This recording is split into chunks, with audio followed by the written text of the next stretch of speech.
नमो बुद्धाय, जय भीम, जय भारत, जय संविधान, जोहार साथियों। आइए आज बात करते हैं किस हद तक मानसिकता इतनी गंदी हो गई है कुछ लोगों की, कुछ की नहीं बल्कि ज़्यादातर मनुवादियों की विचारधारा इतनी गंदी है।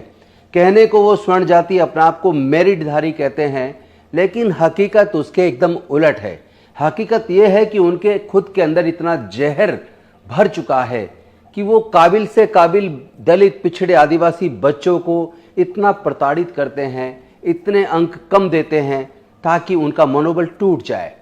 अगर मैं आपको बात करूं गुजरात की क्लास 1, क्लास 2 के एग्ज़ाम की, जिसमें रिटर्न के नंबर एससी और ओबीसी के बच्चों के बहुत ज़्यादा आते हैं और इंटरव्यू में उनके नंबर बेहद कम आते हैं। अल्टीमेटली हरि भाई चौधरी इसको मुद्दा बनाकर इसके खिलाफ आवाज़ उठाते हैं, लंबा संघर्ष करते हैं और तब कहीं जाकर वो एग्ज़ाम रद्द होता है, वो रिजल्ट रद्द हो पाता है। लेकिन सवाल ये है कितने लोग हैं देश में जो इस तरह के मनमानी के खिलाफ आवाज़ बुलंद करते हैं और जहां वास्तव में फिर रिजल्ट रद्द होते हैं। सच्चाई ये है कि बहुत कम जगह लोग आवाज़ उठा पाते हैं और रद्द होना तो बहुत दूर की बात है। मैंने खुद दिल्ली के कैबिनेट मंत्री रहते हुए यूपीएससी के चेयरमैन को इस बारे में चिट्ठी लिखी थी कि देखिए, आपके यहाँ इंटरव्यू दलितों के अलग होते हैं, एससी एसटी के अलग होते हैं, जनरल के अलग होते हैं। ओबीसी को और एससी एसटी को अच्छे अंक रिटर्न में लाने के बावजूद इंटरव्यू में इतने कम नंबर दिए जाते हैं कि वो लोग मुख्य जब रिजल्ट आता है, फाइनल रिजल्ट आता है, तो वो लोग सिविल सर्विसेज में टॉप लेवल पे जहाँ पहुँच सकते थे उसमें पहुँचने की बजाय वो थोड़े पीछे हो जाते हैं, चूँकि उनको अच्छे अंक लाने के बावजूद इंटरव्यू में नंबर कम दिए जाते हैं। और ये अंतर एक छात्र का स्वर्ण जाति के दूसरे छात्र के मुकाबले पे 50-50, 60-60 नंबर का और कई बार तो 100-100 नंबर का अंतर रहता है। तो इतने बड़े अंतर के बाद आदमी मुकाबले में कहाँ खड़ा होगा, ये आप सबको देखना होगा। तो आइए हम क्लास 1, क्लास 2 की उस नौकरी में किस तरह के रिजल्ट दिए गए, मैं ऐसे 12 बच्चों के अंकों के बारे में चर्चा करूँगा। ये गुजरात का जो ग्रुप ए, ग्रुप बी का जो हुआ था एग्जाम, उसमें सबसे पहले मैं शेड्यूल्ड कास्ट के 12 बच्चों के बारे में आपको बताता हूं। ये 12 बच्चे शेड्यूल्ड कास्ट के, ये 12 बच्चे ईडब्ल्यूएस के और ये 12 बच्चे ओबीसी के। तो इसमें आप देखेंगे एससी का जो एक नंबर पे बच्चा है उसके 387.25 नंबर आते हैं रिटर्न के अंदर और 35 नंबर, केवल 35 नंबर मिलते हैं उसको इंटरव्यू में। और इधर ईडब्ल्यूएस का जो जनरल कैटेगरी का बच्चा है उसके रिटर्न में आते हैं 381.25, यानी कि दलित बच्चे की तुलना में 6% कम। लेकिन जहां दलित बच्चे को 35 नंबर इंटरव्यू में 100 में से मिले हैं, तो वहीं ईडब्ल्यूएस के जनरल कैटेगरी के बच्चे को 87 नंबर मिले हैं। तो कहां 35, कहां 87, कितने बड़े अंतर यही इंटरव्यू में धोखाधड़ी उसके बेचारे बच्चे के साथ हो गया।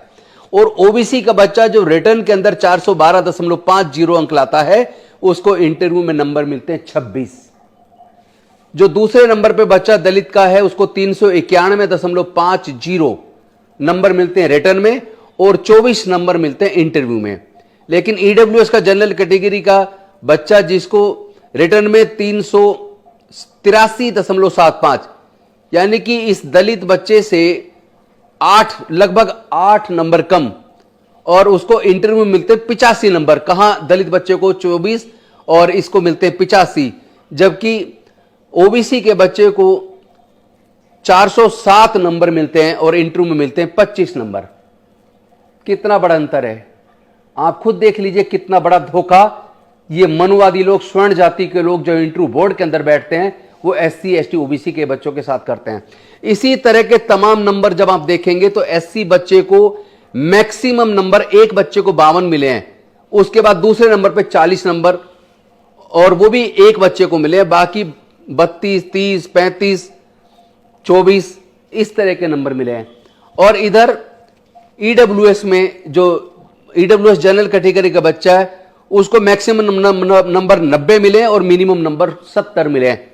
और इधर ओबीसी के अंदर मैक्सिमम नंबर 35 मिले और मिनिमम नंबर 20 मिले हैं। जबकि आप एवरेज देखिए, एवरेज एक दलित बच्चे को इंटरव्यू के अंदर 33.083% नंबर मिले हैं।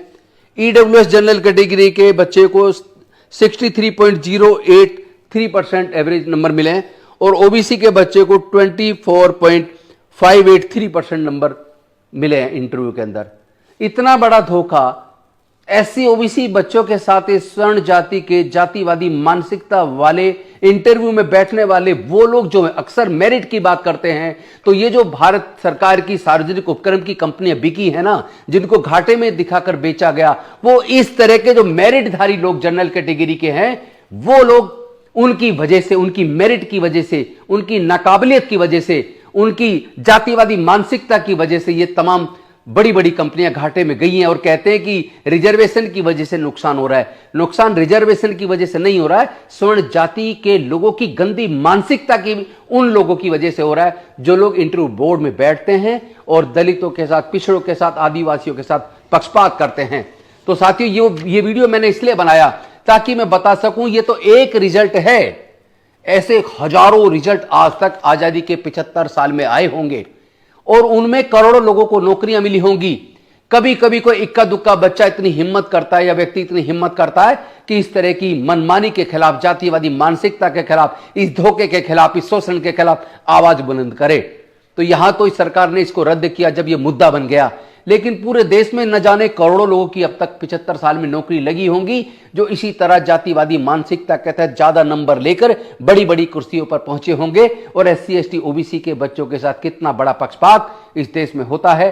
तो साथियों, निर्णय अब आपको लेना है कि कौन मेरिटधारी है और कौन नाकाबिल है जो पक्षपात की वजह से बड़ी बड़ी कुर्सियों तक पहुंचता है। और आज तक आपने कभी एक एग्जाम्पल मुझे ऐसा नहीं मिला है कि किसी ने किसी का ऑपरेशन किया हो और उसके शरीर में कुछ छूट गया हो और छोड़ने वाला किसी दलित, आदिवासी या पिछड़े वर्ग का डॉक्टर रहा हो।